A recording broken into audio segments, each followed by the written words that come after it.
महातेजस्वी कुशिक नंदन विश्वामित्र ने वहां उस मेनका को देखा। उसके रूप और यौवन कहीं तुलना नहीं थी। जैसे बादलों में बिजली चमकती हो, उसी प्रकार वह पुष्कर के जल में शोभा पा रही थी।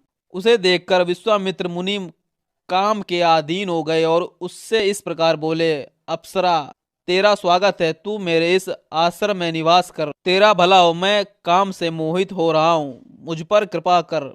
उनके ऐसा कहने पर सुंदर कटी प्रदेश वाली मेनका वहां निवास करने लगी। इस प्रकार तपस्या का बहुत बड़ा विघ्न विश्वामित्र के पास स्वयं उपस्थित हो गया।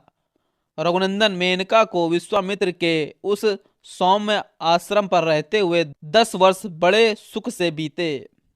इतना समय बीत जाने पर महामुनि विश्वामित्र लज्जित से हो गए, चिंता और शोक में डूब गए।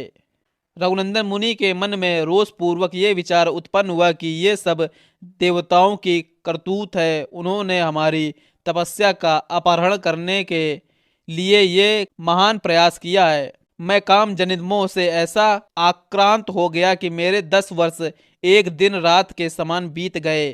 ये मेरी तपस्या में बहुत बड़ा विघ्न उपस्थित हो गया। ऐसा विचार कर मुनिवर विश्वामित्र लंबी सांस खींचते हुए पश्चाताप से दुखित हो गए। उस समय मेनका अप्सरा भयभीत हो थर थर कांपती हुई हाथ जोड़कर उनके सामने खड़ी हो गई।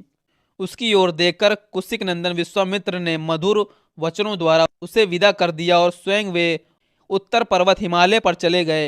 वहां उन महायशस्वी मुनि ने निश्चयात्मक बुद्धि का आश्रय ले कामदेव को जीतने के लिए कौशिक की तट पर जाकर दुर्जय तपस्या आरंभ की।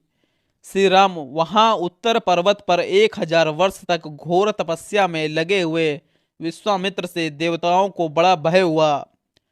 सब देवता और ऋषि परस्पर मिलकर सलाह करने लगे, ये कुशिक नंदन विश्वामित्र महर्षि की पदवी प्राप्त करे, ये इनके लिए उत्तम बात होगी। देवताओं की बात सुनकर सर्वलोक पितामह ब्रह्मा जी तपोधन विश्वामित्र के पास जा मधुर वाणी में बोले, महर्षि तुम्हारा स्वागत है। वत्स कौशिक, मैं तुम्हारी उग्र तपस्या से बहुत संतुष्ट हूँ और तुम्हें महता एवं ऋषियों में श्रेष्ठता प्रदान करता हूँ।